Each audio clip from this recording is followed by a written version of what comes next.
Ni kuombe uchukue sekunde chache kusubscribe, like, comment na share kwa habari punde kila uchao. Asante.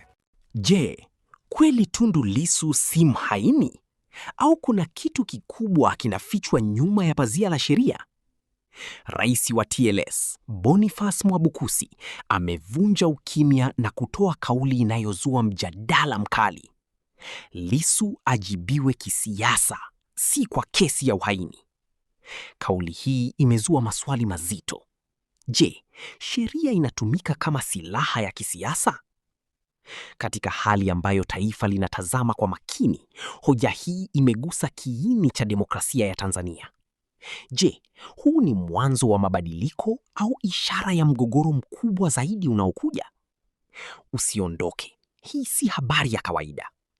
Kauli ya Mwabukusi si ya kupuuzwa, inagusa moja kwa moja mizani kati ya sheria na siasa.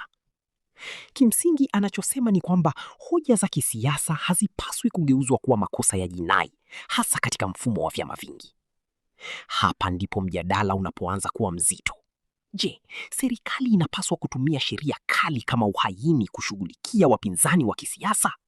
Au njia sahihi ni kuwajibu kupitia sera, hoja na ushindani wa kisiasa? Tundu Lissu, kama mwanasiasa mkosoaji, amekuwa akitoa maoni yanayogusa mfumo wa uongozi. Lakini je, ukosoaji huo unavuka mipaka ya kisheria au ni haki yake ya kidemokrasia?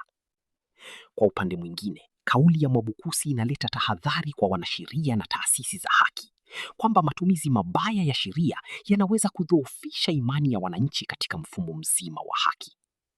Hii ni vita ya kimtazamo kati ya nguvu ya dola na uhuru wa kisiasa. Sasa swali linabaki mikononi mwako. Je, unaamini siasa zinapaswa kujibiwa kwa siasa au sheria ichukue mkondo wake bila kujali mazingira?